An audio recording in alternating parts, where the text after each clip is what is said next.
अब इंटरव्यूज कैसे करें? हाँ, इंटरव्यूज कैसे करें?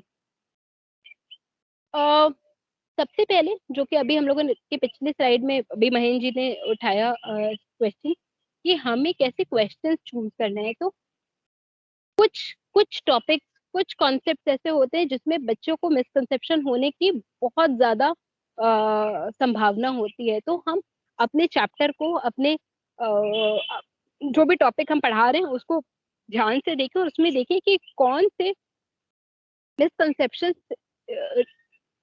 होंगे जिससे रिलेटेड हम गुड क्वेश्चन चूज कर पाए, अपने अच्छे क्वेश्चन चूज कर पाए अपने इंटरव्यू के लिए।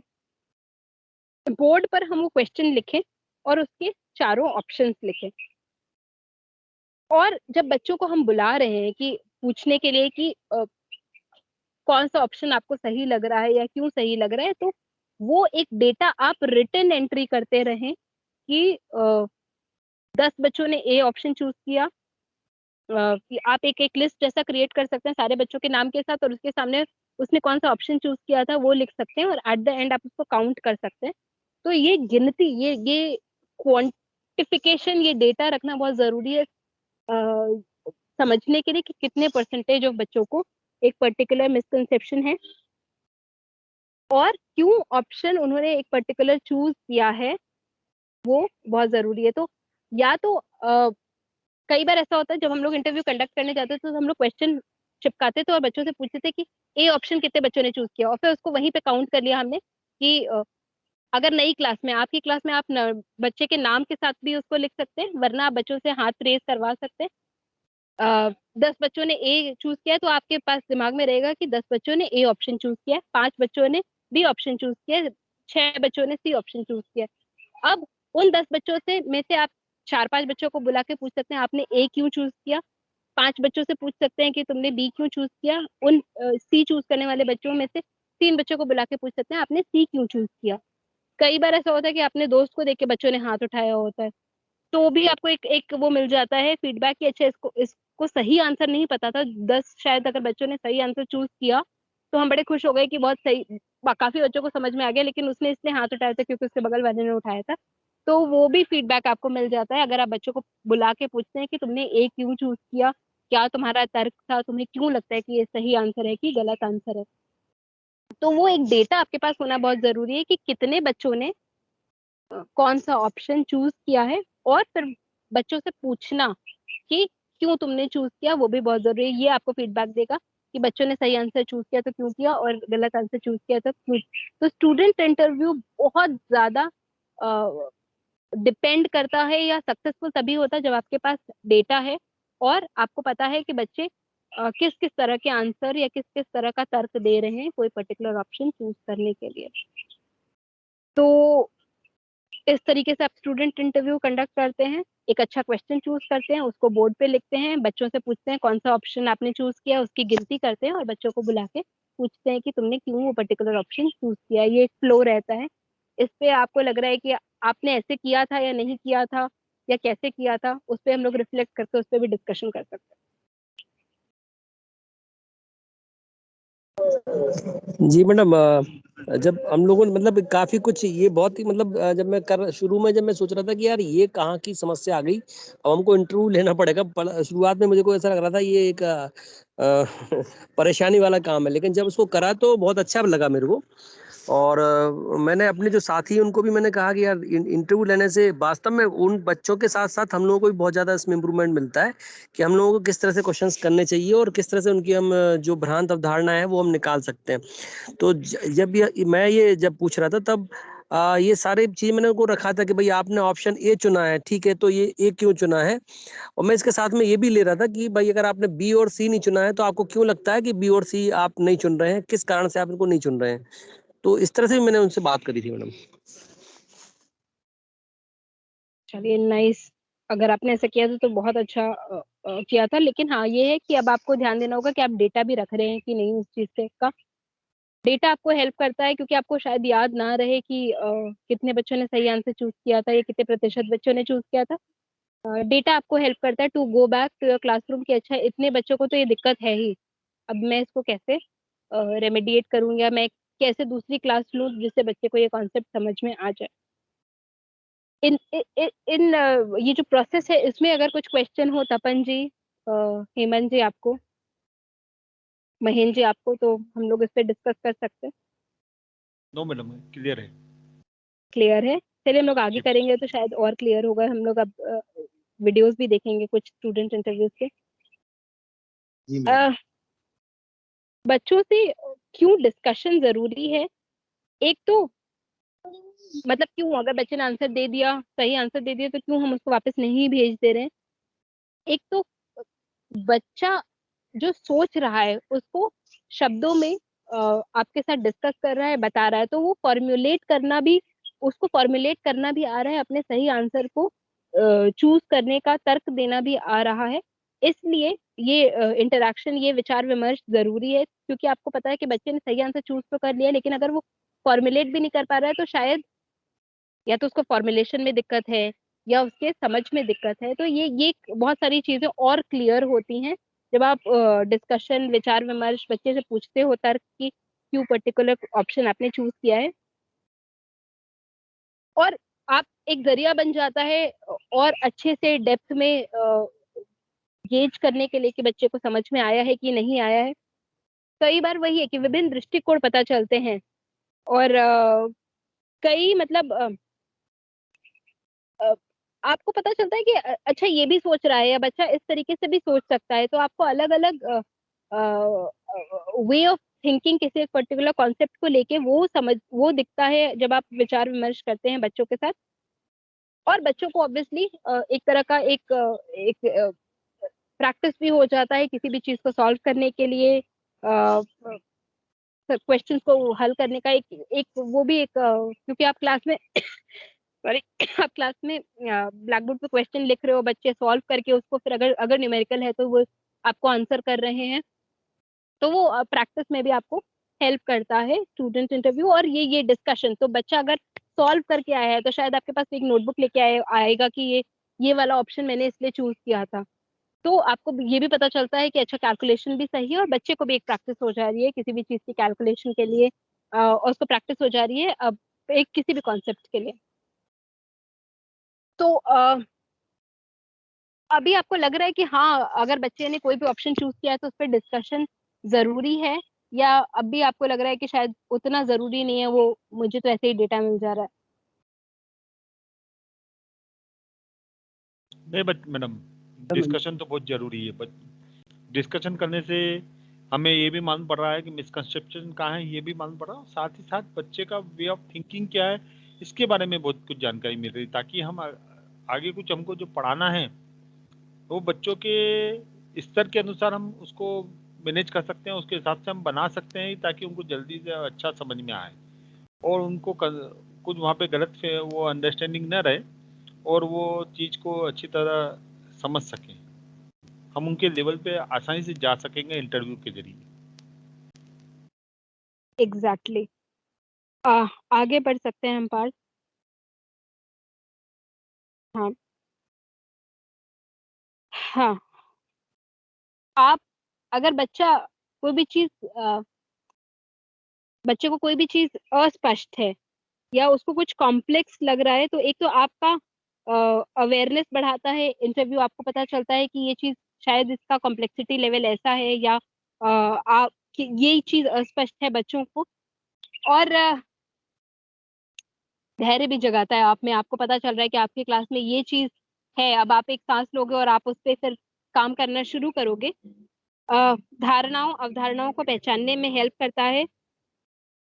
आप बहुत ही रेस्पेक्टफुली बच्चे को सुन रहे हो जब आप बच्चे से तर्क मांग रहे हो कि आप क्यों ये आंसर पर्टिकुलर चूज कर रहे हो। तो आप जो आप कह रहे थे ना हेमंत सर, यहाँ पे ये बात है कि आप रिस्पेक्टफुली सुन रहे हो कि बच्चा क्या, आप अपने अगर नाक बहुत सिकोड़ने लगो कि अच्छा ऐसा ये आंसर दे रहे हो तुम, तो वो डिस्कशन नहीं रह जाता। तो अगर आप फ्लैट फेस्ड रह के मे बी सिर्फ इस बात से खड़े होके सुनो कि बच्चा आंसर दे रहा है, भले सही गलत, और बहुत ही अवेयर रह के वहां पे आप खड़े होके बस सुनेंगे विदाउट गिविंग एनी एक्सप्लेनेशन और एक्सप्रेशन, तो बच्चा पूरा तरह से गलत भी आपको एक्सप्लेनेशन देगा और आप समझ पाओगे कि ये मिसकंसेप्शन है। दूसरा, रेस्पेक्टफुली एक दूसरे को सुनने के लिए वो एनकरेज करेगा। आप उससे कुछ पूछ रहे हो, वो पूरी पूरी तरह से कुछ बता रहा है, अगर आप उसको मिडवे कट नहीं करते हो तो वो एक्सप्लेन करेगा, आपको गलत एक्सप्लेनेशन एक्सप्लेन करेगा, और आप समझ पाओगे कि क्या दिक्कत है समझने में बच्चों को। और आप लोग तो बड़े बच्चों से डील करते हो, स्टूडेंट इंटरव्यूज में आप जैसे बात करते हो बच्चों से, उनका सेल्फ रिस्पेक्ट सेल्फ एस्टीम बहुत बढ़ता है, अगर वो गलत भी बता रहे हैं और आप उनको पूरी पूरी तरह से सुन रहे हैं। तो स्टूडेंट इंटरव्यू ना ही सिर्फ मिसकंसेप्शंस बता रहा है, लेकिन आपको कोलेटरली बहुत ज्यादा हेल्प कर रहा है आपके और आपके स्टूडेंट्स के बीच के रिलेशंस में, और बच्चे का सेल्फ एस्टीम इंक्रीज करने के लिए। तो अगली बार अगर आप स्टूडेंट इंटरव्यू ले रहे हैं तो ध्यान दें कि आप बहुत ज्यादा एक्सप्रेशंस ना दे रहे हो बच्चे को। अगर बच्चा गलत आंसर भी, एज टीचर्स हो सकता है हम लोग दे दे, कह रहे ये तो मैंने पढ़ाया नहीं था, और आप एक फ्राउन बना दें, तो क्या आपको माथा सिकोड़ने की जरूरत थी वहां पे? हो सकता है उससे बच्चे को गेज हो जाए कि मैंने गलत आंसर दिया है, तो वो वहां पे बिल्कुल। अपनी जगह से डगमगा सकता है। तो आप विदाउट गिविंग एनी एक्सप्रेशन आप बच्चे से क्वेश्चन पूछ सकते हो, और रिस्पेक्टफुली वो जो भी बता रहा है उसको सुन सकते हो। तो वो आपका भी धैर्य बढ़ा रहा है, टॉलरेंस लेवल बढ़ा रहा है, और बच्चे को तो हेल्प कर ही रहा है। और बड़े बच्चों के साथ ये बहुत जरूरी है कि आप उनको रेस्पेक्टफुली सुनो, क्योंकि अब उनको आगे, आप लोग कई तीन लोग शायद 12वीं को भी पढ़ाते हो, तो उनको अब आगे की दुनिया में जाना है, तो उनको एक एक सॉलिड सेल्फ एस्टीम की बहुत जरूरत है, जो आप ऐसे इंटरव्यूज के दौरान, ऐसे इंटरेक्शंस के दौरान हेल्प कर रहे हो बच्चों को बढ़ाने में।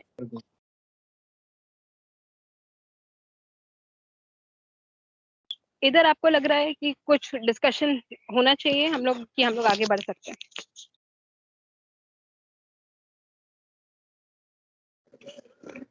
ठीक है मैडम, आप आगे बढ़े। बढ़ सकते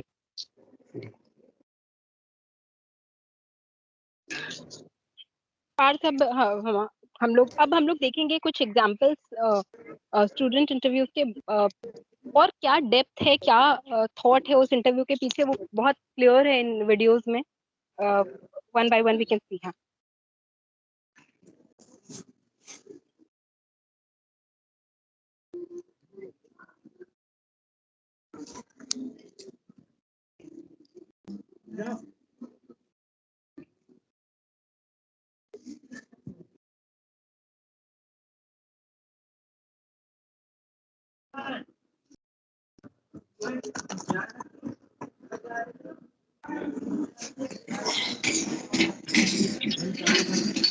अब करेगा भाई। ला है। मयंक भाई, अरे नहीं,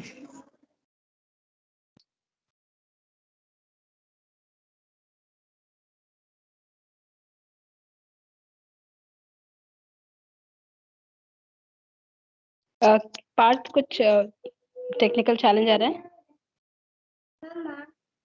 मैडम मेरे को लगता है कि वीडियोस शायद ऑनलाइन क्लासेस में चल नहीं पाते हैं। ऐसा मेरा मिसकंसेप्शन हो सकता है।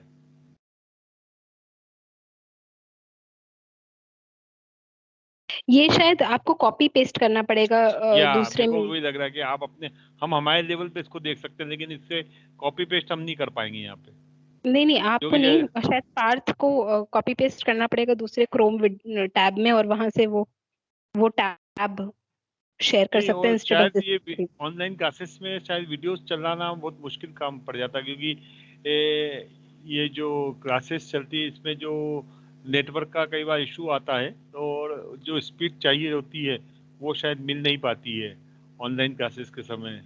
ये मेरे को ऐसा एक दो क्लासेस में मेरे को कई बार मुश्किल लगी है। शायद आज सक्सेस हो जाए, मैं कह नहीं सकता, ये कंफर्म नहीं कह सकता, लेकिन मुझे ऐसा लगता है। हो जाएगा, एक वीडियो भी चल जाए तो हमारे लिए काफी है तपन सर। पार्थ, इसको आप शायद दूसरे जी क्रोम पे मैडम, वो अब करके पेस्ट मैं करके देख। पार्षद से निवेदन करूंगा कि इसको ग्रुप में इन लिंक को एज इट इज डाल दिया जाए, ताकि हम बाद में क्लास के बाद में हम इसको, यहाँ पे एक आध वीडियो चल जाए, हम बाद में उसको क्लिक करके हम हमारे मोबाइल पे देख सके। इसे लिंक को एज इट इज यदि कॉपी पेस्ट कर दिया जाए तो हमारे लिए काफी अच्छा रहेगा।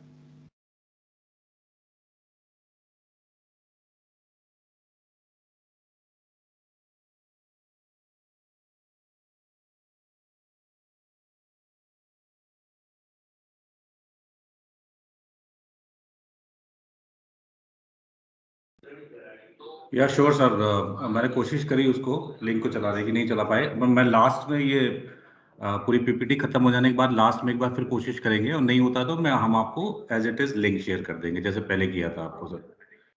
जी मैडम कैन कंटिन्यू, मैं आपको शेयर थैंक करता यू हूँ। Madam, thank you sir, thank you. ठीक है पार्थ, आप आगे बढ़ सकते हैं, फिर ये स्लाइड आगे बढ़ा।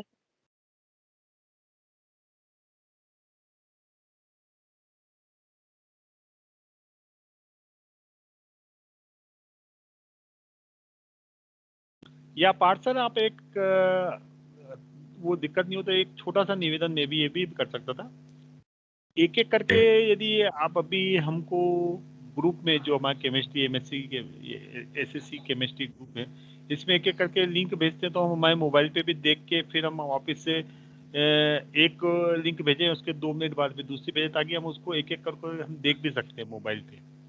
ये सर भी हम मैंने एक बार मैं कोशिश कर रहा हूँ, फिर शेयर करने की कोशिश करता हूँ मैं। Okay okay okay ji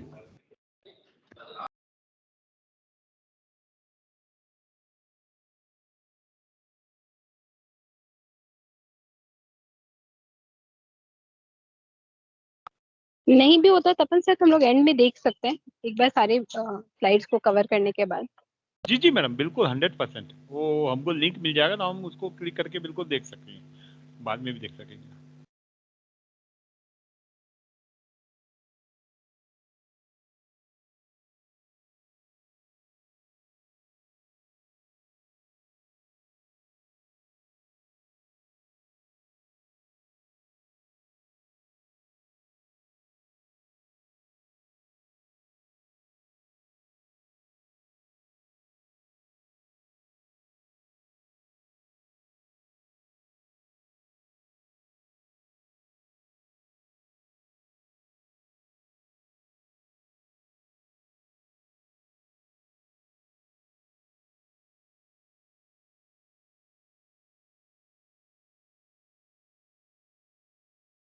I hope आप लोगों को लिंक दिख रही है, ये स्लाइड्स दिख रही हैं। हाँ स्लाइड्स दिख रही है। या यू कैन कंटिन्यू।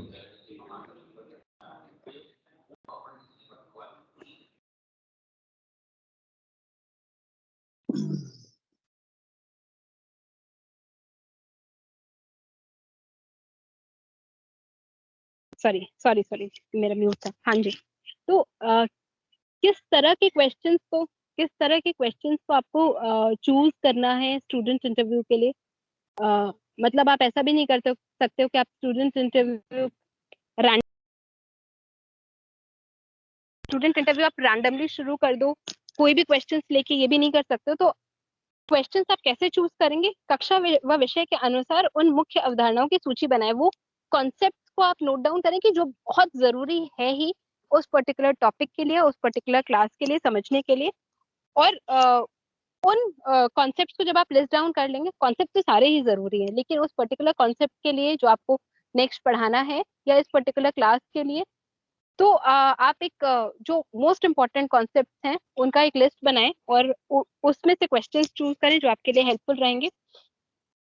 फिर इन कॉन्सेप्ट्स के लिए एमसीक्यूज बनाएं। एमसीक्यूज क्योंकि आपको डेटा देते हैं, हम लोग अब गुड क्वेश्चंस की बात करते ही आए हैं, तो सारे गुड क्वेश्चंस के कैरेक्टरिस्टिक्स को ध्यान में रखते हुए एक अच्छा एमसीक्यू 1 2 3 जो भी जितने भी क्वेश्चंस आप पूछना चाह रहे हैं बच्चों से, उतने क्वेश्चंस बनाएं उन पर्टिकुलर कॉन्सेप्ट्स पे।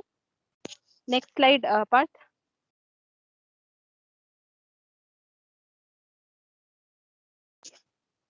यह सुनिश्चित करें कि प्रत्येक विकल्प के लिए एक उचित तर्क होना चाहिए। तो तर्क ऑब्वियसली जब हम अपने डिस्ट्रैक्टर्स को चूज कर रहे हैं, तो हम जब नॉर्मल पेपर्स के लिए भी एमसीक्यूज बनाते हैं तो हम ऐसे डिस्ट्रैक्टर्स चूज करते हैं ना जो कि हमें मिसकंसेप्शन पता चल पाए।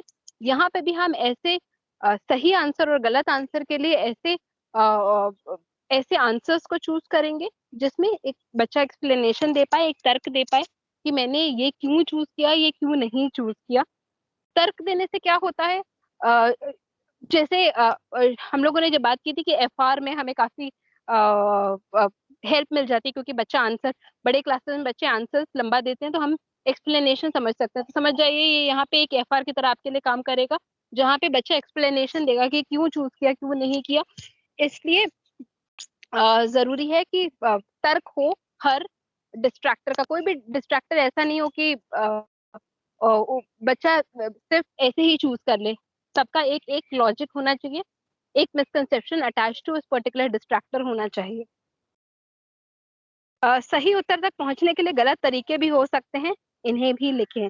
जो हम कह रहे थे कि बच्चे हो सकता है सही आंसर चूज करें, लेकिन सही आंसर वो सिर्फ ऐसे चूज करें जहाँ पे गलत एक्सप्लेनेशन के साथ चूज करेंगे तो भी आपको एक डेटा मिलेगा कि अच्छा सही आंसर तो चूज कर रहे हैं लेकिन गलत एक्सप्लेनेशन के साथ कर रहे हैं। तो हर 4 ऑप्शंस हैं, हर ऑप्शन का क्या एक्सप्लेनेशन बच्चा दे रहा है चूज करने के लिए, नहीं चूज करने के लिए, ये इसका रिकॉर्ड रखना, इसका एक एक तरीके से आपको याद रहे कि क्यों बच्चों ने मेजरली क्या क्या एक्सप्लेनेशन दिया है, इसकी रिकॉर्डिंग बहुत जरूरी है। तो इसीलिए अगर आप वीडियो रिकॉर्ड करते हैं तो वो आपको एक रिकॉर्डिंग में हेल्प करता है, आपको रिकॉर्ड रखने में हेल्प करता है कि बच्चे कौन कौन सा गलत आंसर चूज कर रहे थे और उसके क्या एक्सप्लेनेशन दे रहे थे। ये स्टूडेंट इंटरव्यू के क्वेश्चन चूज करने के स्टैंडर्ड्स हैं। इस पे अभी आपको डिस्कशन करना हो, अभी आपको लग रहा है कि कुछ कंफ्यूजन है, तो हम लोग again we can talk about it.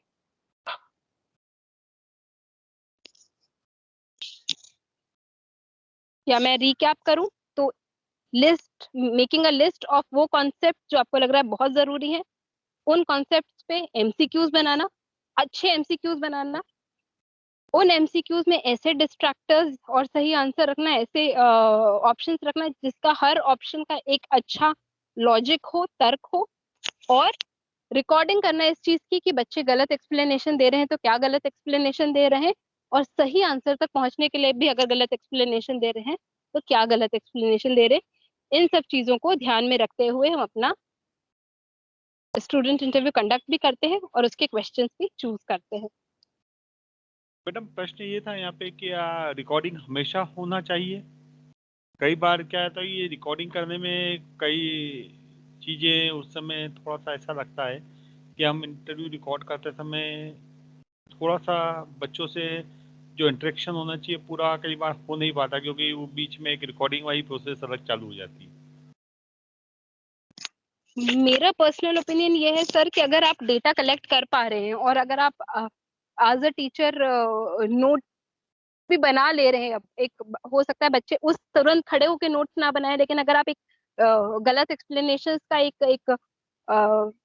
एक रिटन रिकॉर्ड जैसा रख पा रहे हैं, that also works for me. लेकिन शायद पार्थ इस पे और अच्छे से बता पाएंगे कि क्या आप लोगों को स्टूडेंट इंटरव्यूज रिकॉर्ड करने की जरूरत है कि नहीं, वीडियो रिकॉर्ड करने की जरूरत है कि नहीं। जूही जी एक बार फिर से क्वेश्चन पूछेंगे?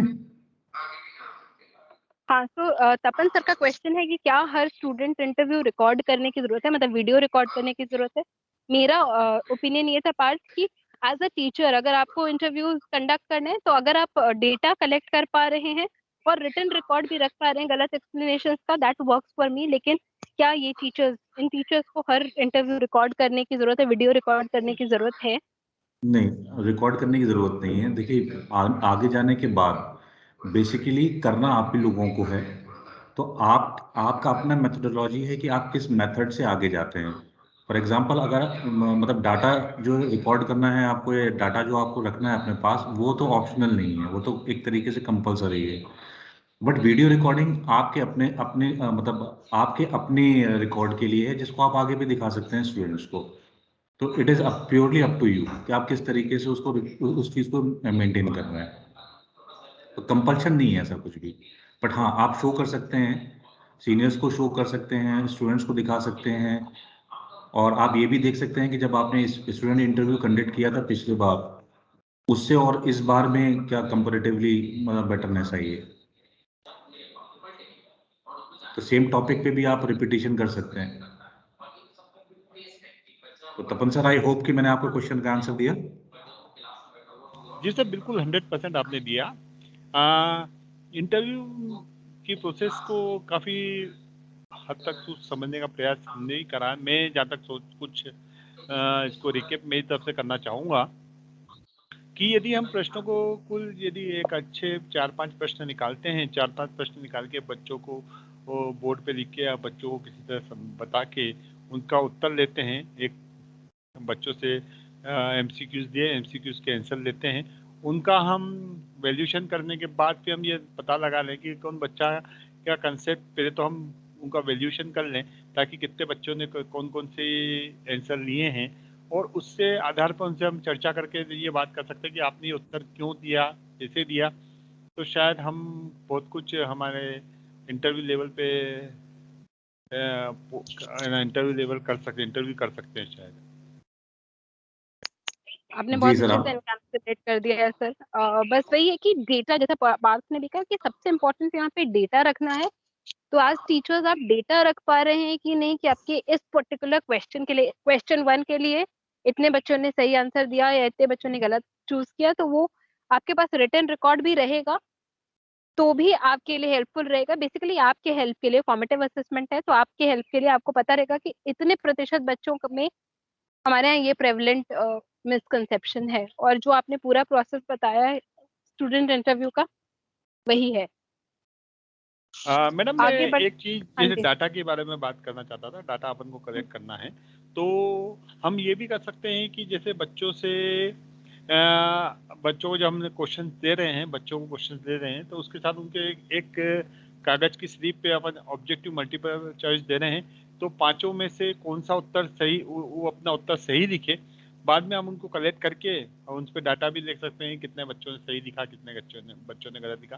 वो आंसर शीट हम हमारे पास लेके उसको चेक करके भी हम पता लगा सकते हैं कि वो डाटा के फॉर्म में हमारे पास रह सकता है। वो तरीका आपका है, आप कैसे ले रहे हैं। बच्चे बस अपना, पता चला हाथ कुछ और उठाया, लिख के कुछ और दिया, तो वो फर्स्ट हैंड आंसर जो रहता है वो सीधे हाथ उठा के ही मिल पाता है। तो दैट इज माय थॉट कि मतलब आपने क्वेश्चन पूछा और तुरंत जो फटाक से नहीं, कहते उनको हैं तो बच्चे 1 हाथ मिनट का उठा के आंसर देते हैं। लिखने का समय तो देना ही पड़ेगा ना मैडम। पहले कि आप अपना पहले क्वेश्चन पूछा गया, क्वेश्चन पूछने के बाद अपना आंसर सिलेक्ट करें और आंसर सिलेक्ट करने के बाद फिर उसके ऊपर आप अपने आंसर को अपनी राइट डाउन करें। उसके आंसर के उपरांत फिर अपन उनसे चर्चा कर सकते हैं, 5-2-4 बच्चों को बुला के कि आपने ये आंसर क्यों सिलेक्ट करा, क्या है, जब तक वो अपनी कॉपी में लिख चुके होंगे। Again that is a very good way of formative assessment, लेकिन वो इंटरव्यू नहीं है। अच्छा, ओके। इंटरव्यू वही ओके, होगा जहाँ पे आप क्वेश्चन लिख के बच्चे को बुलाओगे बुला और के वहां पे बोर्ड पे आप आंसर हाँ पूछेंगे। ओके। हाँ ये बहुत ही अच्छा वे ऑफ फॉर्मेटिव असेसमेंट है। आप इनोवेटिव वेज लाते चले जा रहे हैं, लेकिन वो ठीक है, स्टूडेंट आप लोग इंटरव्यू। एक डिस्कशन करते, आप लोग डिस्कशन करिए, मैं एक बार फिर कोशिश करता हूँ कि वीडियोस में रन कर पाऊँ। ओके हाँ जी, हाँ जी। नेक्स्ट स्लाइड लगते जाइएगा पार्थ। जी मैडम, जी मैडम, हाँ जी, हाँ जी। जो पिछला स्लाइड था ना, मैं उस पर थोड़ा बात करना चाह रहा था। इसके जस्ट हाँ पहले था बोलिए। जो इसमें ये सुनिश्चित करें कि प्रत्येक विकल्प के लिए उचित तर्क होना चाहिए। इस तर्क को स्पष्ट रूप से लिखें। मतलब ये जो तर्क, ये जो चीजें हैं वो हमको पहले से टीचर को लिख लेनी चाहिए, या ये इंटरव्यू के बाद हम, जैसे उनका जो डिस्ट्रैक्टर है उन्होंने जो गलत आंसर दिए हैं तो उनके क्या उस संबंध में क्या उनका तर्क है बच्चों का कि ये गलत आंसर उन्होंने क्यों दिया है। तो ये हमको बाद में रिकॉर्ड बाद में रखना चाहिए इसको, कि हमको पहले से ये डिसाइड कर लेना कि इसके ये गलत उत्तर ये दे सकते हैं और ये इसका सही उत्तर होगा, इसका कारण ये होगा। तो ये वेरी रिकॉर्ड गुड। अपने को पहले से उसके बारे में रखना है क्या? हाँ, तो जब आप 3 डिस्ट्रैक्टर्स रखते हैं माइंड सर, तो जी उसमें से जो भी गलत आंसर आप रखते हैं, तो ये बहुत सोच समझ के रखते हैं कि ये मिसकंसेप्शन होगा बच्चे को, तो ये गलत आंसर चूज करेगा। तो वो तर्क आपके दिमाग में तो रेडी है, इसीलिए प्री प्लानिंग जरूरी है स्टूडेंट इंटरव्यू की, कि आपके दिमाग में है कि ये शायद बच्चा एक्सप्लेन करके ये गलत आंसर चूज करेगा। तो कुछ तर्क तो आपके पास रेडी होंगे ही कि ये गलत आंसर दे सकता है बच्चा, और इसका एक्सप्लेनेशन भी यही देगा। जैसे कि हम लोग वैलेंसी की बात कर रहे थे या बॉन्ड्स की बात कर रहे हैं, तो हमें पता है कि बच्चा ये गलत एक्सप्लेनेशन देके इस गलत आंसर तक पहुंचता है। कई बार इनोवेटिव और अलग एक्सप्लेनेशंस निकल आते हैं, तो वो वहां पे वो वाले तर्क भी आप in your records, in your mental record, in your written record आप रख सकते हैं। लेकिन आपके दिमाग में जो जो डिस्ट्रैक्टर्स आपने चूज किए हैं, जिस तर्क के साथ आपने डिस्ट्रैक्टर्स चूज किए थे, वो तर्क तो आपके पास रेडी होने चाहिए। जी, जी मैडम। इसीलिए बहुत ही डिस्ट्रैक्टर्स को चूज करने का वो लॉजिकलेस डिस्ट्रैक्टर्स नहीं हो सकते हैं। आप अपना डेटा वेस्ट नहीं कर सकते हैं कि एक ऑप्शन आपने बस ऐसे ही कुछ भी गलत आंसर लिख दिया, ऐसा नहीं होना चाहिए। आपको बहुत सोच समझ के वहां पे डिस्ट्रैक्टर प्लेस करना पड़ेगा, जिससे आपको कुछ तो डेटा मिले कि ये मिसकंसेप्शन है क्लास में। जूही जी बताइएगा इसमें आवाज आ रही है कि नहीं आ रही है? हाँ,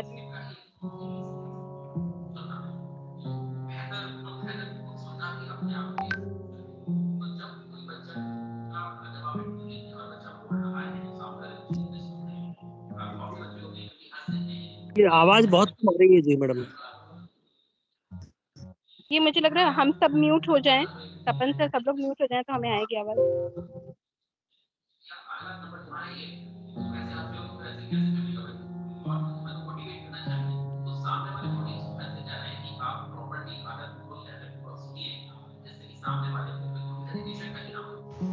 हमने कक्षा 4 के विद्यार्थियों को जो कक्षा 3 से अभी अभी उत्तीर्ण होकर ही आए थे, उनसे घटाव का यह प्रश्न हल करने को कहा। 60 में से 21 का घटाव करना था। जैसे कि हमने देखा, हर एक विद्यार्थी का स्तर अलग अलग था। कुछ लिख सकते थे, कुछ पढ़ सकते थे, कुछ संख्याओं को पहचान सकते थे, तो कुछ नहीं पहचान सकते थे।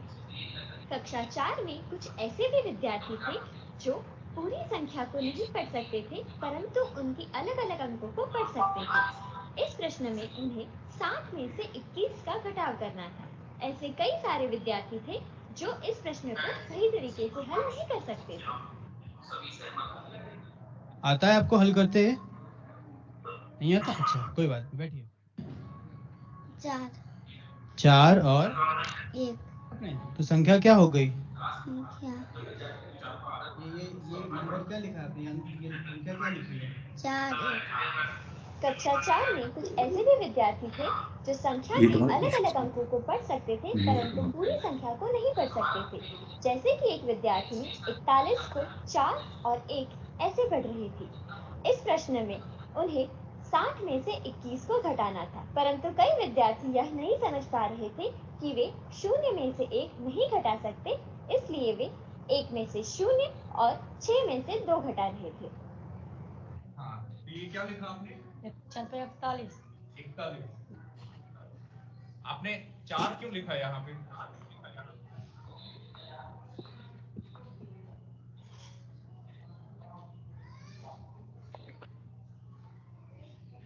आपने यहाँ पे 4 क्यों लिखा? इस दोनों को 1 कैसे आया? इस दोनों को घटा के एक ही लिखे। इन दोनों को क्या किया? घटा करके एक ही लिखे। घटा के किस में से किसको घटाया बेटा? इसको एक को एक ही लिखे। हाँ, बट यहाँ पे एक 0 लिखा है, एक 1 लिखा है ना? आपने कहा कि इसमें से घटा के आपने इसको 1 लिख दिया है। अब किसमें से आपने किसको घटाया? इसको एक है ना, हाँ, एक को एक एक को आपने वैसे का वैसा यहाँ लिख दिया, और ये 0 का क्या होगा फिर?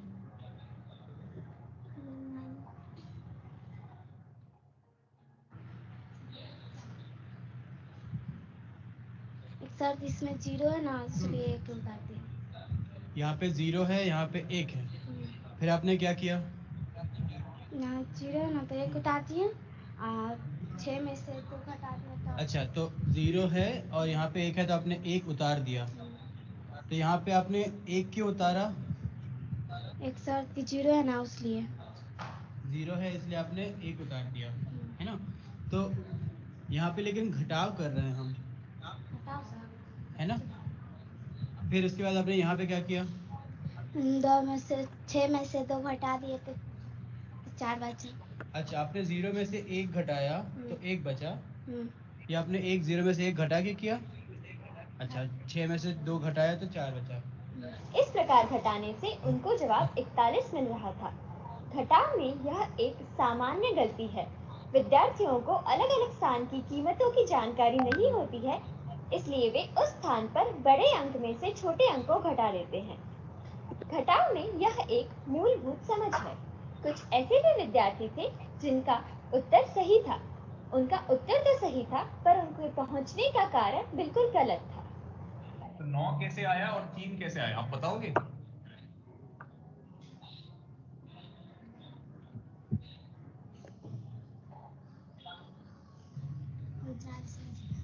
उनचालीस बचेगा। अच्छा, कैसे बचेगा आप बता सकते हो या उतना घटना है तो घट गया? कुछ विद्यार्थियों का जवाब भी सही था, उनके पहुंचने का तरीका भी सही था और वे अपना कारण भी सही तरीके से समझा पा रहे थे।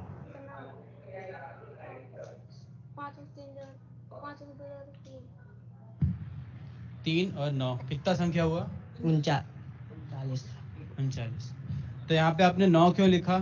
इससे एक पैंचा लिया इसमें। क्यों लिया आपने एक? इसके पास कुछ नहीं था इसलिए लिया है। किसके पास कुछ नहीं है? 0 के पास। तो फिर आपने क्या किया? 0 के पास कुछ नहीं है तो आपने यहाँ से क्या लिया? एक पैंचा लिया। एक पैंचा लिया। तो वो क्या बन गया? 0 से 1 इसमें से आपने किया तो 10 बन गया। फिर क्या किया आपने? 10 में से 1 घटाया तो 9 बचा, 9 लिखा। ठीक है, और उसके बाद? इसके बाद यहाँ बचा 5, 5 में से 2 गया 3। अच्छा, तो यहाँ से आपने जब 7 में से 3 घटाया तो आपने यहाँ से एक पैंचा नहीं लिया, नहीं लिया ना? कि लिया? इससे ज़्यादा है इसलिए। तो पैंचा हम कब लेते हैं? जब इससे छोटा रहता है इसलिए। कौन सा अंक छोटा रहता है? किससे छोटा रहता है? इधर बड़ा रहता है, इधर छोटा रहता है। इधर बड़ा रहता है, इधर छोटा रहता है। अच्छा, इधर बड़ा है, इधर छोटा है। इधर बड़ा है, इधर छोटा। इधर बड़ा है, इधर छोटा है, तब पैंचा लेते हैं। अच्छा,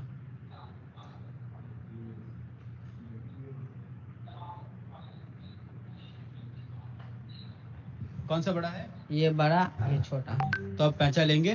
नहीं। अब पैंचा लेंगे? नहीं लेंगे। कैसे लेंगे पैंचा? किस में से लेंगे? 6 में से इसमें लेंगे पैंचा। ठीक है, तो हम जब घटाव करते हैं तो हम किन संख्याओं को देखते हैं? पैंचा जब ले रहे होते हैं तो किन्हें देखते हैं? इन दोनों को देखते हैं या इन दोनों को देखते हैं? इन दोनों को देखते हैं। अच्छा, क्या 0 में 0 में से 1 नहीं घट सकता। 0 में से 1 नहीं घट सकता, तो क्या क्या होगा? 6 में से 1 ना पैंचा ले लेता है, इसमें 10 हो जाएगा, 10 में से 1 घटे तो 9 बचेगा। अब 5 बचा, 5 में से 2 गया था 3। आपने बताया 0 में से 1 नहीं घट सकता, क्यों नहीं घट सकता? उन्होंने कहा कि 1 ज्यादा है ना कम है, इसलिए था एकदम पैंचा ले लो। 1 ज्यादा है और 0 कम है जी, इसलिए 0 में से 1 नहीं घट सकता। इस तरह विद्यार्थियों से बातचीत करने की कार्यप्रणाली के बारे में हमने कुछ शिक्षकों से पूछा या उनके विचार हैं। पाठ्य पुस्तक में जो दिया गया है ना मैम, मेरे ख्याल से हम तो बहुत दिन से क्लास 3 में मैथ पढ़ा रहे हैं, तो कुछ इजी भी है, कुछ इतना कहना चाहूंगी कि अगर आप लोग की कोई तो जैसे जो बहुत डिफिकल्ट है उसको थोड़ा बताने में मुझे भी कठिनाई होती है। लगता है कि कौन सा माध्यम हम अपनाएं जो बच्चे समझ जाए आसानी से। बच्चे को क्या, हमें भी बताने में परेशानी होती है, जैसे हम ना समझ रहे हैं, लेकिन बच्चे को किस माध्यम से हम समझाया जाए, कैसे समझाएं, वो थोड़ा सा मुझे भी डिफिकल्टी होती है। ये बात है। ये मैं मानते चलूं। और प्रक्रिया बहुत अच्छी थी, प्रक्रिया खराब नहीं थी, प्रक्रिया बहुत अच्छी थी और बच्चे उनको चित्र के द्वारा बच्चे आसानी से सरल कर लेते हैं, हल कर लेते हैं। ट्राई करें कि पूरी से एंगेज रहें और ज्यादा से ज्यादा क्वेश्चन अगर आपके हैं तो पूछें, अदरवाइज फिर जो क्वेश्चन हम लोग यहाँ से पूछेंगे उनके आंसर आप लोग कीजिए। ठीक है, मैं नेक्स्ट स्लाइड करा रही हूँ।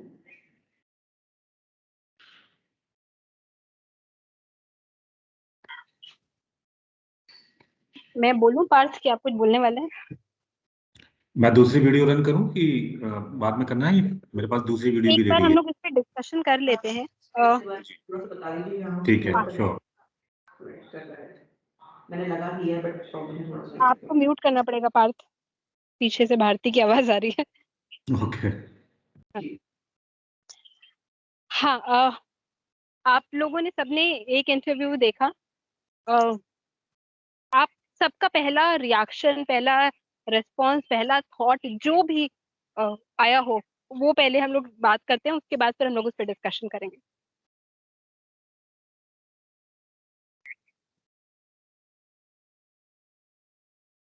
तपन जी। जी मैडम, इंटरव्यू में बच्चों से कंसेप्ट उनका उन्होंने आंसर क्यों सिलेक्ट किया उसके ऊपर डिटेल में चर्चा करना, सही है तो सही तक क्यों पहुंचे हैं, गलत है तो कहाँ गलती हो रही है, यह पूरी बात क्लियर हो रही है इंटरव्यू के जरिए। बच्चे का सभी चीज़ों को मतलब उसने आंसर क्यों सिलेक्ट किया उसके ऊपर डिटेल में बात कर रहे हैं। यहाँ पे सबसे बड़ी बात यह है कि जो बच्चों से टीचर्स के द्वारा प्रश्न पूछे जा रहे हैं वो सभी प्रश्न क्लोज एंडेड नहीं है, सब ओपन एंडेड प्रश्न हैं, ताकि बच्चों को उसका जवाब देने के लिए वो प्रोत्साहित किया जा रहा है कि उसका उत्तर वो हाँ ना में न देते हुए उसको डिटेल में समझाए। ओके, महेंद्र जी। जी मैडम, इंटरव्यू में जिस तरह से ये हम लोगों ने भी कंडक्ट किया था, तो अभी और भी ज़्यादा बात ये क्लियर हुई कि जैसे वो क्वेश्चन जिस बच्चे ने आंसर सही जवाब दिया, इसके बाद उसके बारे में ये पूरा क्वेश्चन जैसे मैं देख रहा था कि उस क्वेश्चन में काफ़ी सारी चीज़ें उन्होंने फिर बाद में 2-3 चीज़ें और बात करी कि भाई ये आप छोटे में से इसको ले रहे हैं तो किस वाले में से, नीचे वाले में से या बाजू वाले में से ले रहे हैं आप।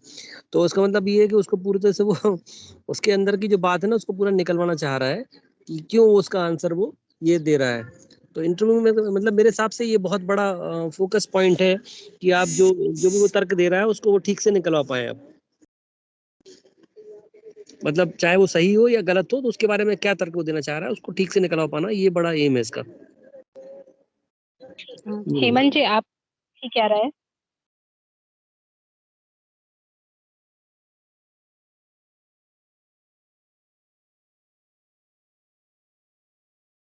हेमंत जी।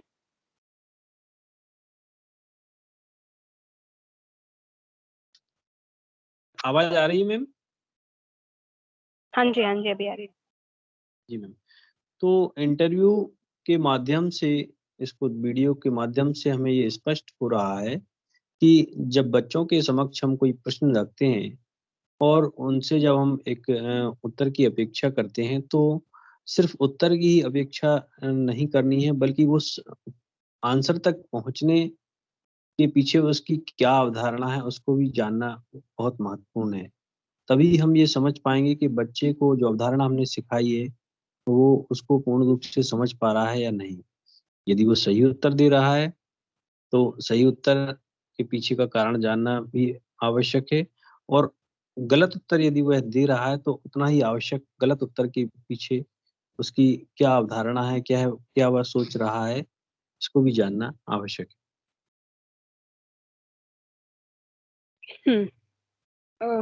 आप लोगों ने अपने अपने जगह पे सही चीज ऑब्जर्व की है। एग्जैक्टली हमें इस जो महेंद्र सर कह रहे थे कि अ, वो एक एक चीज निकलवाने की कोशिश कर रहे हैं कि तुमने इतने में से क्यों ये सब्ट्रैक्ट किया। तो जब हम लोग केमिस्ट्री के क्वेश्चन जो भी पूछ रहे हैं तो हम तुमने ये क्यों चूज किया, यहाँ पे 2 क्यों लगाया, यहाँ पे ब्यूट क्यों चूज किया, यहाँ पे साइक्लो क्यों चूज किया, क्यों नहीं चूज किया, ये सारे क्वेश्चन हम लोग अगर पूछेंगे बच्चों से तो हमें पता चल पाएगा कि क्या समझ में आया है, क्या नहीं समझ में आया। एक चीज मुझे थोड़ा यहाँ पे क्लैरिफाई करनी थी। हो सकता है मेरे अंडरस्टैंडिंग में ये चीज गलत आई हो, लेकिन जैसे तपन जी ने कहा कि ये सारे क्वेश्चंस ओपन एंडेड थे, क्लोज्ड एंडेड नहीं थे। तो जो क्वेश्चन हम लोग बनाते हैं, एमसीक्यूज हैं, वो तो क्लोज्ड ही एंडेड है क्योंकि उसका आंसर एक है। डिस्कशन के लिए जो हम लोग क्वेश्चन शुरू करते हैं कि अच्छा तुमने ये चूज किया या क्यों नहीं चूज किया, ये ओपन एंडेड क्वेश्चन है क्योंकि इसका एक सही आंसर नहीं होगा, बच्चे अपने हिसाब से आंसर देंगे। तो ये क्लोज्ड एंडेड और ओपन एंडेड में थोड़ा कंफ्यूजन ना रहे, इसलिए ये वाला स्टेटमेंट की डिस्कशन ओपन एंडेड रहता है, वो क्वेश्चन तो क्लोज्ड एंडेड ही है। उसका एक जिस जिस चीज का एक सही आंसर है वो क्लोज्ड एंडेड हुआ। Am I clear? Yes ma'am.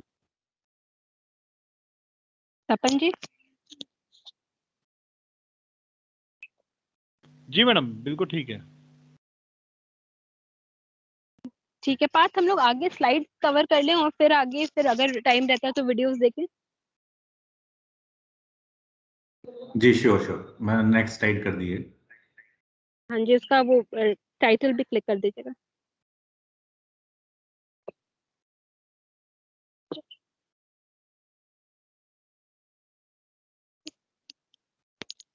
अब क्या हो सकते हैं मिसकंसेप्शंस के रीजंस, क्यों कहाँ से मिसकंसेप्शंस आते हैं। एक पहला अनौपचारिक समझ यानी इनफॉर्मल अंडरस्टैंडिंग है किसी भी टॉपिक की बच्चे को, तो अगर ठीक से अंडरस्टैंडिंग ही नहीं है तो वहां से मिसकंसेप्शंस आते हैं। अत्यधिक सामान्यकरण, ओवर जनरलाइजेशन।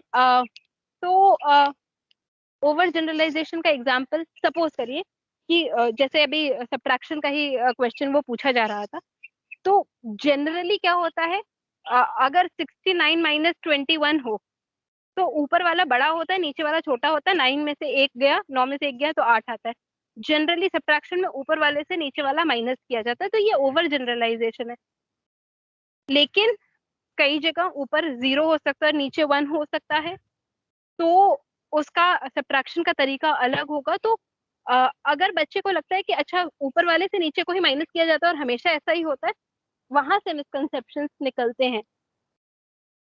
ये है कि ओवर जनरलाइजेशन किसी भी कॉन्सेप्ट का, ओवर जनरलाइजेशन बहुत खतरनाक है, क्योंकि so for example, this is just an example, हो सकता है इसका रियलिटी से लेना देना नहीं हो, लेकिन अगर सबको लगे कि सारे मेटल्स का 2 ही है वैलेंसी, सपोज ये जनरलाइजेशन है, तो हो सकता है जिनका 3+ हो वो बच्चे कभी उस चीज पे ना पहुंच पाए या नहीं उसको चूज कर पाए या ना समझ पाए। कभी अगर उनके सामने आता है तो वो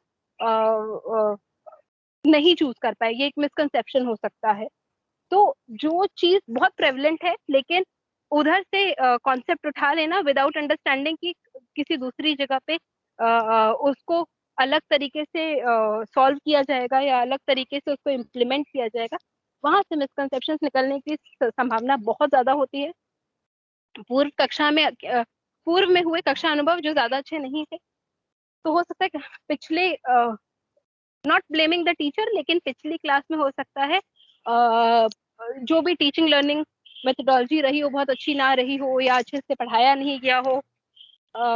वो एक रीजन हो सकता है मिसकंसेप्शन अराइज होने का, कि हो सकता है गलत तरीके से पढ़ाया ही जा रहा था। तो इसका एक example, that's not a very good example, लेकिन एक एक स्कूल में वेयर आई वाज टीचिंग, वहां पे किसी क्लास में हो सकता है वो बायो की टीचर रही हो, उनको मैथ पढ़ाने भेज दिया गया हो। अब उन्होंने बहुत समय तक बच्चों को डी मास की जगह पे DMAS, division multiplication addition subtraction की जगह MDAS पढ़ाया था। उनको लगा मल्टीप्लिकेशन बड़ा है तो वो आना हो, तो वो उस क्लास का अनुभव ऐसा रहा होगा जहाँ पे टीचर ने डी मास की जगह MDS पढ़ा दिया। वही वही क्लास जब दूसरी क्लास में जाएगी तो वो पूरा का पूरा वो मिसकंसेप्शन दूसरी क्लास में लेके जाएगी आगे की क्लास में। तो पिछले क्लास में कैसा टीचिंग लर्निंग एक्सपीरियंस रहा है वो मिसकंसेप्शंस को वो करता है, क्रिएट करता है। फ्रॉम पॉपुलर कल्चर, ये साइंस में कैसे होगा पता नहीं, मैथ वैथ में तो हो सकता है, साइंस में may be from popular culture, this I have to think कि क्यों फ्रॉम पॉपुलर कल्चर कहाँ से वो आता है। सो फॉर एग्जाम्पल यस, एक फ्रॉम पॉपुलर कल्चर की एसिड हमेशा जलाता है, मतलब एक स्टेटमेंट है कि एसिड से जलन हो जाती है या एसिड से तो हाथ जलता है या एसिड से तो, लेकिन ये बच्चों को लेके आना कि भाई नींबू का रस भी is a kind of acid लेकिन उससे हाथ नहीं जलता है। तो अगर पॉपुलरली कोई चीज यूज की जा रही है, कोई स्टेटमेंट यूज किया जा रहा है या एक कम्युनिटी में कोई चीज बहुत ज्यादा प्रेवलेंट है, वहां से भी मिसकंसेप्शन क्रिएट हो सकते हैं। ये एक एग्जाम्पल था।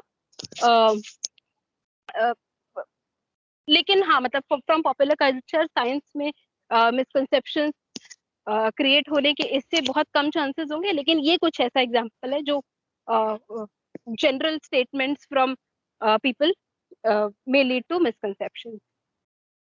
तो ये कुछ कारण होते हैं जिनके कारण मिसकंसेप्शन आते हैं।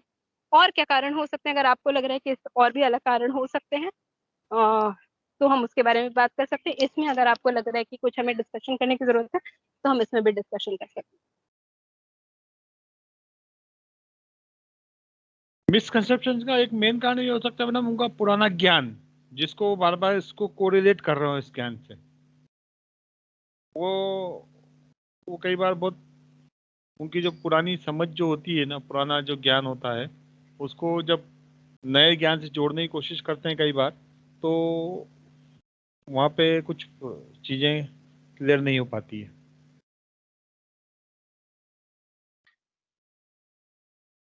हाँ, हो सकता है। ये एक तो पूरा जो इसमें है, या तो पिछली क्लास में जो हुआ होगा, या दूसरा कई बार ऐसा होता है कि हमें पढ़ाना तो एकदम नया ही कॉन्सेप्ट है और इसके रिएक्शन से इसका मे बी सब कुछ अलग होने वाला है, लेकिन बच्चे पिछला जो पढ़ के चले आ रहे हैं, या वो दूसरे रिएक्शंस रहे होंगे और उस चीज को इम्प्लीमेंट इधर कर रहे हैं, तब भी मिसकंसेप्शंस क्रिएट हो सकते हैं। तो प्री नॉलेज, यस, अगर वो वाला प्री नॉलेज जहाँ पे जरूरी है तब तो ऑब्वियसली वो हेल्प करेगा कॉन्सेप्ट एब्जॉर्प्शन में, लेकिन अगर यहाँ पे जरूरी नहीं है और बच्चा वहाँ का कॉन्सेप्ट यहाँ पे फिट करके चीजों को सॉल्व करने की कोशिश कर रहा है, तो yes, misconceptions can be there. Mahendra ji, Hemant ji, आपको इसमें और आप क्या लग रहा है कि और क्या मिसकंसेप्शंस क्रिएट कर सकता है? यहाँ पे आपको अगर लग रहा है कि इसमें हम और कुछ डिस्कशन कर सकते हैं, तो हम लोग उस पर भी बात कर सकते हैं। जी मैम, छात्रों का पूर्व ज्ञान ही उनको मिसकंसेप्शंस करता है सबसे ज्यादा, और उन्हें भ्रांति उत्पन्न करता है। बाकी अनौपचारिक समझ भी इसका कारण हो सकती है। यहाँ पे आप जो लोगों ने आप जो प्री नॉलेज की बात की, महेंद्र सर, बस मुझे एक चीज क्लैरिफाई तो क्या ये हमें अपने दिमाग में कॉन्क्रीट करनी है कि प्री नॉलेज इज नेसेसरी। अगर एक पर्टिकुलर कॉन्सेप्ट से रिलेटेड प्री नॉलेज में गड़बड़ी है तो मिसकंसेप्शन क्रिएट हो सकता है, और अगर उससे रिलेटेड प्री नॉलेज ना यूज करके हम कहीं और का पुराने किसी कॉन्सेप्ट का नॉलेज यहाँ इम्प्लीमेंट करें तो भी मिसकंसेप्शन क्रिएट हो सकते हैं। तो ये दो अलग पॉइंटर्स हैं जिसके कारण मिसकंसेप्शन क्रिएट हो सकते हैं। हाँ जी महेंद्र सर, आप बोलिए। मैं ये बताना चाह रहा था, जैसे आपने जो अत्यधिक सामान्यीकरण वाला था, जो शायद पूर्वाग्रह बना लेते हैं बच्चे, उसके पूर्वाग्रह जैसा बना लेते हैं कि ये ऐसा ही होगा, जो आपने एग्जाम्पल भी अच्छा दिया था। और ये दूसरा, पूर्व में हुए कक्षा अनुभव जो ज्यादा अच्छे नहीं थे, या ये इसका इस तरह से भी हम बोल सकते हैं कि टीचर का जो मेथोडोलॉजी रहा हो, शायद उसमें कहीं पर ये प्रॉब्लम रही हो, जिससे बच्चा जो है वो कंफ्यूज हो गया और वो आगे उसके वो मिसकंसेप्शन उसमें बन गया वो। तो शायद ये दो बहुत ज्यादा इम्पोर्टेंट फैक्टर हैं जो ऐसा कर सकते हैं, जिससे मिसकंसेप्शन पैदा हो सकता है मैडम। हाँ एग्जैक्टली, तो मतलब दीज आर मेकिंग सेंस कि कहाँ कहाँ से मिसकंसेप्शंस आ सकते हैं। हम लोग आगे बढ़ सकते हैं। जी मैडम। अभी क्या चैलेंज क्रिएट करते हैं मिसकंसेप्शंस? हमें और आपको एज टीचर्स पता है कि मिसकंसेप्शंस क्या क्या चैलेंज क्रिएट कर सकते हैं, लेकिन दो मेजर चैलेंजेस जो क्रिएट कर सकते हैं एक टीचर के लिए मिसकंसेप्शंस ये हैं। एक तो आगे जो आप सिखाना चाह रहे हो उस पूरे प्रोसेस में अड़चन क्रिएट कर देगा, क्योंकि अभी जो पिछला मिसकंसेप्शन है उसको क्लियर करके ही आप आगे बढ़ पाएंगे। तो ये एक बड़ा चैलेंज है। दूसरा, जो एक पूर्वाग्रह है, जो मयंक सर ने एक बड़ा अच्छा टर्म यूज किया कि आप बायस भी हो क्या भाई, ऊपर से नीचे में माइनस करोगे तभी माइनस होगा। तो अब इसको अनलर्न करना मुश्किल हो जाता है, क्योंकि वो इतना ज्यादा जहन में आ चुका होता है कि उसको छोड़वाना या दूर करना एक अपने आप में अलग बॉल गेम है। तो ये दो बड़े चैलेंजेस हैं जो मिसकंसेप्शन के कारण आते हैं। दूर करना तो ऑब्वियसली उसको हमें अपनी टीचिंग लर्निंग मेथोडोलॉजीज में चेंज करने की जरूरत है। दूसरा, लेकिन जो बड़ा वो है कि आपको हम लोग पिछली भी एक बार बात कर रहे थे कि फिर हमें वो ग्राउंड जीरो पे लाके छोड़ देता है कि अरे अभी तो ये मुझे पढ़ाना था, लेकिन अभी मुझे यहाँ से शुरू करना पड़ेगा तब हम आगे बढ़ पाएंगे। तो ऑब्वियसली ये बहुत बड़ा चैलेंज है हमारी टीचिंग लर्निंग जर्नी में मिसकंसेप्शंस का। और आपको लगता है कि कोई और चैलेंज क्रिएट कर सकते हैं मिसकंसेप्शन?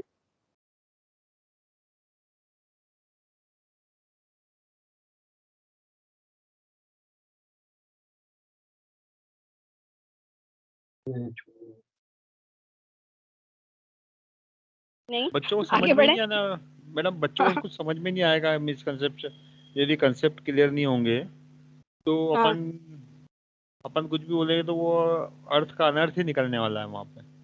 हाँ एग्जैक्टली, तो सबसे बड़ा चैलेंज यही है कि हमारी टीचिंग लर्निंग प्रोसेस ही नहीं ढंग से आगे बढ़ पाएगी मिसकंसेप्शन की वजह से, और उसको यस अनलर्न कराना एक अपने आप में बड़ा चैलेंज है। आगे बढ़ सकते हैं पार्था। अब आप इंटरव्यू कंडक्ट कर रहे हैं और लेकिन या फॉर्मेटिव असेसमेंट कुछ भी कंडक्ट कर रहे हैं, आपको देखना पड़ेगा कि आपके बच्चों का इन्वॉल्वमेंट, सहभागिता कैसी है, वास्तविक है कि फोर्स्ड है, आज्ञाकारी है। मतलब आपने बोल दिया कि आज क्विज होगा, तो अब कि अब तपन सर ने तो बोल ही दिया है क्विज होगा, तो क्विज करना ही पड़ेगा। उस तरीके का बच्चे इन्वॉल्वमेंट रख रहे हैं, और फिर अगर ऐसे इन्वॉल्वमेंट हो गया तो हो सकता है बच्चा आंसर ना भी करे, हाथ ना उठाए।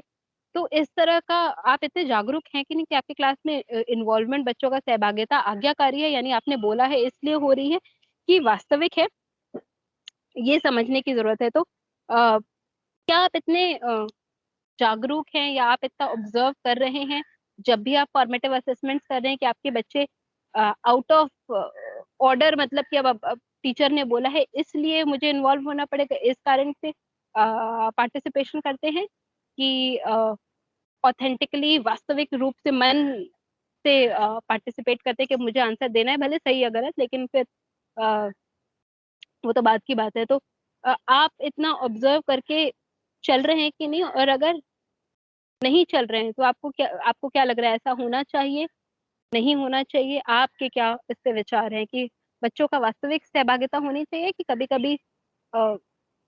कभी कभी वास्तविक होनी चाहिए और आज्ञाकारी हर समय होनी चाहिए क्योंकि मैंने कहा है? इस पे हम लोग एक डिस्कशन, डिबेट जैसा कर सकते हैं। जी मैडम, आवाज आ रही है मैडम? हाँ जी, हाँ जी। तो मैडम बिल्कुल आपने सही कहा है कि हमारे प्रभाव से जो आज्ञाकारी सहभागिता होती है वो उतना अच्छा नहीं होता है। यदि वास्तविक सहभागिता हो तो पूरी कक्षा एक जीवंत हो जाती है और सभी बच्चों में इंटरेस्ट जाग जाता है। जनरली ये देखा जाता है कि यदि हमने बच्चों से कहा कि भाई इंटरव्यू होना है या टेस्ट होना है तो वो एक आज्ञाकारी सहभागिता के तहत काम करते हैं। लेकिन कभी-कभी कुछ बिंदु, कुछ टॉपिक्स ऐसे भी होते हैं कि जिन पे जब डिस्कस करते हैं तो वास्तविक सहभागिता प्रकट होती है। और जब छात्रों की और वास्तविक सहभागिता किसी कार्य में हो जाती है, किसी साक्षात्कार के दौरान या किसी अन्य कार्य के दौरान, तो पूरी कक्षा जीवंत हो जाती है और उसमें बहुत आसानी से सभी बच्चों को भी समझ में आने लगता है। सारी चीज़ें और बच्चों की बात जो अवधारणा है वो खुल कर के सामने आने लगती है। आपने सही कहा हेमंत सर। हमें तो कोशिश करनी चाहिए कि क्लास में वास्तविक सहभागिता रहे, क्योंकि वास्तविक सहभागिता रहेगी तो अगर हम टेक्निकली बात करें तो आपको डेटा भी सही मिलेगा। तो जिन बच्चों को सही आंसर आता है वो बताएंगे, जिन बच्चों को गलत आंसर आता है वो बताएंगे, फेयरलेसली बताएंगे। तो वास्तविक सहभागिता होनी जरूरी है, लेकिन कई बार ऐसा भी हो सकता है जैसा कि स्लाइड में लिखा है कि आपने क्लास में की स्ट्रैटेजी ये सोच के आप चले थे, लेकिन क्लास का मूड कुछ और है। तो हो सकता है आपको थोड़ा फोर्स्ड पार्टिसिपेशन करवाना पड़े, मजबूरी में करवाना पड़ सकता है ताकि आपकी class as per your strategy जाए, वो भी हो सकता है। लेकिन हम एज टीचर्स ये जरूर ध्यान रखें कि अगर हम फॉर्मेटिव असेसमेंट कर रहे हैं तो हम बच्चों का ऑथेंटिक, वास्तविक पार्टिसिपेशन करवाएं, ताकि आपको जो डेटा मिल रहा है वो सही डेटा मिल रहा है, कि बच्चों को जो चीज गलत आ रही है वो भी आप गेज कर पाए, सही आ रही है वो भी गेज कर पाए। क्योंकि अगर फोर्स्ड पार्टिसिपेशन रहेगा, हो सकता है किसी बच्चे को सही आंसर आता हो तो वो सही आंसर ना भी दे, तो आपके डेटा में या आपके गेज करने में, आपके असेसमेंट में खलल पड़ेगा।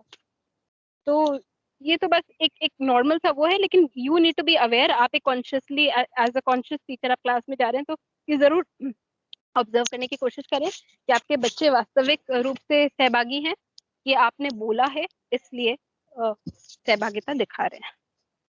मैडम इसका एक पैमाना ये भी हो सकता है कि वास्तविक रूप से भाग ले रहे हैं या आज्ञाकारी हैं।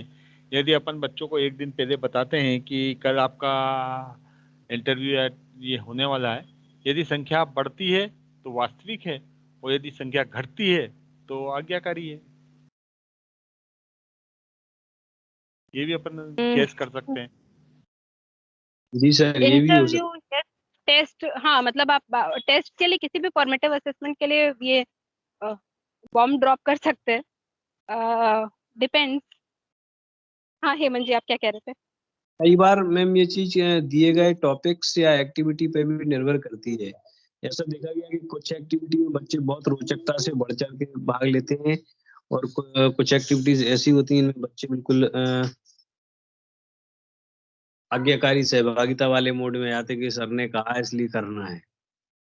तो ये कई बार दिए गए टॉपिक या दी गई एक्टिविटी पे भी निर्भर करता है कि बच्चों का इंटरेस्ट किसमें ज्यादा है। It depends, it totally depends on the activity, depends कि कौन सा टॉपिक है। यहाँ पे बात हो रही है कि हाँ हमें थोड़ा कॉन्शियस रहने की जरूरत है, ये देखने की जरूरत है कि सहभागिता कैसी है आपके बच्चों की।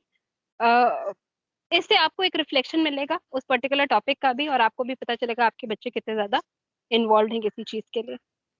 आगे बढ़ सकते हैं हम लोग पार्थ।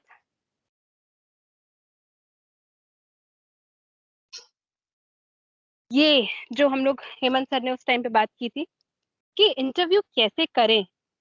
सबसे पहली चीज तो जो आपका एनवायरनमेंट आप जब शुरू करने वाले हो तो वो बहुत ही भयमुक्त वातावरण हो, बहुत ही फियरलेस एनवायरनमेंट हो।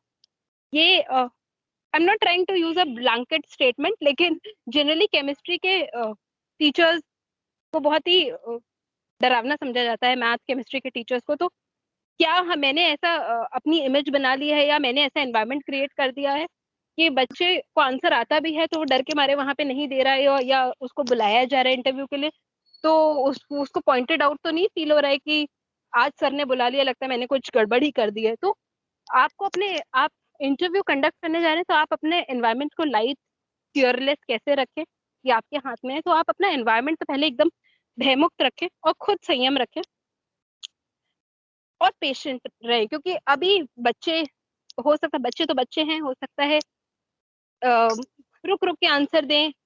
जैसे एक बच्चे ने उधर उस इंटरव्यू में आंसर दिया कि अभी इतने में से 39 आया, घटता है तो घटता है। तो आप ये नहीं बोल सकते कि ऐसे कैसे घटता है, तुम आंसर दो उसका। ये चीज नहीं कर सकते। तो आप अपने लैंग्वेज पे कैसे कमांड रख रहे हैं, आप कैसे संयम रख रहे हैं बच्चे से डील करने में, ये बहुत इंपॉर्टेंट पॉइंट है एक इंटरव्यू कंडक्ट करने के लिए। स्लाइड आपने चेंज कर दी है पार्ट शायद।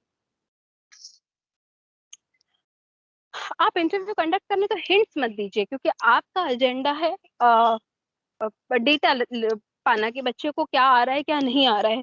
तो कुछ ऐसा मत करिए कि अच्छा सोचो, अच्छा बी आंसर तुम बोल रहे हो, मुझे तो लग रहा है ए आंसर है। ऐसा कॉन्वर्सेशन करने की जरूरत नहीं है। ना बच्चे को कंफ्यूज करने की जरूरत है, ना उस पर ज्यादा हिंट देने की जरूरत है, क्योंकि एज टीचर हो सकता है आपको ये अच्छा फील हो अगर बच्चा सही आंसर देगा, तो आप हिंट भी देने की कोशिश कर सकते हैं। वो चीज ना करें, क्योंकि वो आपका डेटा खराब करता है, वो सही डेटा नहीं देता है। और अगर बच्चा पहली बार में बोल रहा हो कि ये आंसर है, दूसरी बार में नहीं नहीं बी आंसर है, तो क्यों उसने पहले ए चूज किया था फिर बी क्यों चूज किया?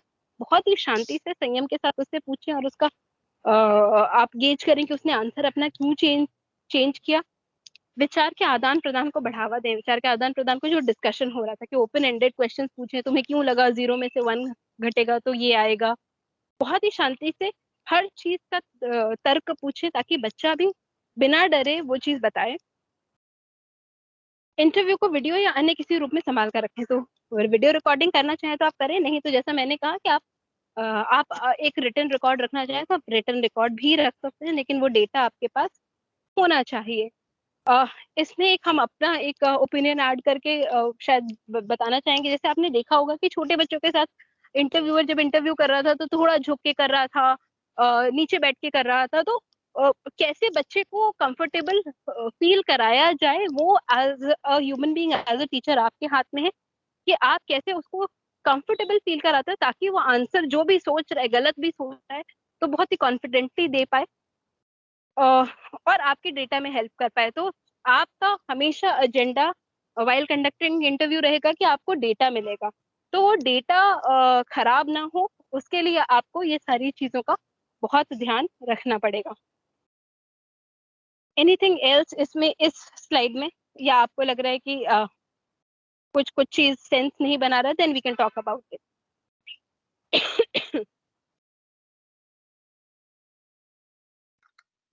ओके मैडम, ठीक है।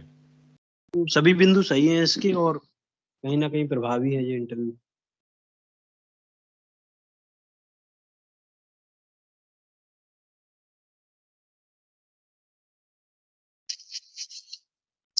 आप कैसे कैसे क्वेश्चंस इंटरव्यू में पूछेंगे जब आप बच्चे से डिस्कशन करते हैं? क्लैरिफिकेशन, स्पष्टीकरण के क्वेश्चन से पूछेंगे कि क्यों तुम्हें लग रहा है, उससे वो क्लैरिफाई करे कि क्यों ये चीज पूछी गई है। एक्सपैंडिंग क्वेश्चन, विस्तार प्रदान करने वाले क्वेश्चन की वो बताए एक्सपैंड करके कि ये चीज आंसर क्यों चूज किया, उसका प्रॉपर एक्सप्लेनेशन दे। संदर्भ प्रदान करने वाले क्वेश्चन, साइंस में क्या होंगे, कंटेक्स्ट देंगे कि पिछला वाला जो इससे पिछला जो प्री नॉलेज के लिए रिक्वायर्ड कॉन्सेप्ट था वो क्लियर है कि नहीं।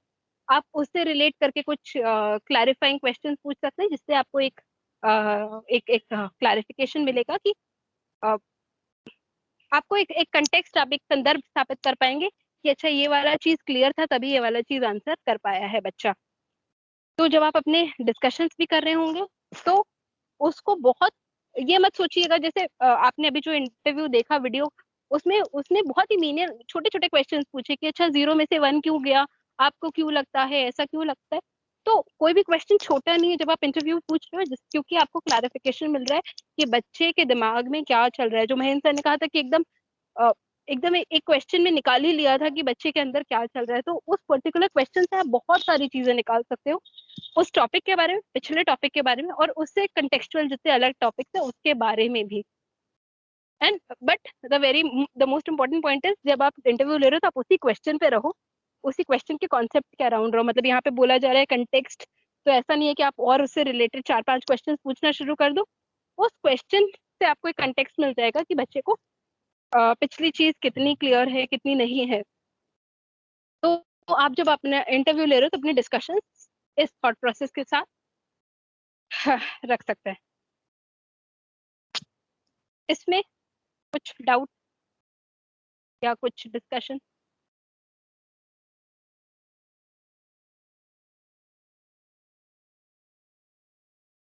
आज मुझे लग रहा है नई चीज थी तो शायद मेरा No, बोलना madam. बहुत ज्यादा हुआ है। वो तो होगा मैडम, थोड़ा सा। किसने नो मैम बोला है? कुछ तो डिस्कस करिए इसमें। ये बहुत जरूरी चीज है कि आप कैसे क्वेश्चंस पूछ सकते हैं, या अगर आपको कुछ याद आ रहा है, या आपने जो अपने इंटरव्यूज किए उसमें आपने कैसे क्वेश्चंस पूछे थे, उसका एक आप एक उसमें हमने जो रिफ्लेक्शन। प्रश्न पूछे थे उसमें बच्चों से सामान्यतः पूछा था कि आपने कौन सा प्रश्न दिया, प्रश्न पढ़वाया, प्रश्न पढ़वाने के बाद ये पूछा कि आपके हिसाब से कौन सा उत्तर इसमें सही है। बच्चे ने उत्तर दिया तो उसके हिसाब से फिर उनसे पूछा था कि क्यों सही लगता है, बाकी उत्तर पे आपका क्या विचार है। तो मतलब उसमें फिर हमने केवल यहाँ पे जो हमारा इंटरव्यू था यहाँ पे हमने उसको समाप्त कर दिया था कि आपका उत्तर क्यों सही है। उससे इसके आगे नहीं जा पाए थे कि आपके उत्तर में आप ये उत्तर क्यों गलत है, क्यों ये सही हो सकता है, या आपने इसका चयन क्यों किया, या प्रत्येक दूसरे जो विकल्प थे ये इसका उत्तर क्यों नहीं हो सकते, या इनमें चारों में से किस आधार पर तुमने इस प्रश्न का उत्तर को चयन किया। वो एक्सप्लेनेशन हम शायद अभी पहली बार में हम नहीं कर पाए। ओके, तो अब इतनी सारी स्लाइड्स देखने के बाद now can you go back अपने दिमाग में ही सही कि मैंने जो इंटरव्यू लिया था उसमें ये वाली चीजें और ऐड कर सकता था मैं, या और करनी चाहिए थी। ये आपको एक मतलब व्हेन यू रिफ्लेक्ट तो ये आपको ऐसे पॉइंटर्स दिमाग में आ रहे हैं कि ये चीज मैं कर सकता था, और कि आपको बिल्कुल लग रहा है मैडम, कि जो किया वो बिल्कुल सही किया? बिल्कुल नहीं कि ये वो पूछना चाहिए था या प्रश्नों को इस प्रकार से पूछना चाहिए था, या हमको ये मोल्ड करना चाहिए अपना इंटरव्यू ताकि वो और अच्छी तरह बच्चों को हेल्पफुल कर सके होंगे समझने में, और हम बच्चों को समझ सकें उसमें। मुझे लग रहा है इसके बाद there is no slide Parth, आप एक बार फिर से लेकिन देख लीजिएगा। स्लाइड्स नहीं है, खत्म। प्रतिबद्धता बनाए रखिए। धन्यवाद। कल मिलते हैं आपके असाइनमेंट्स के साथ।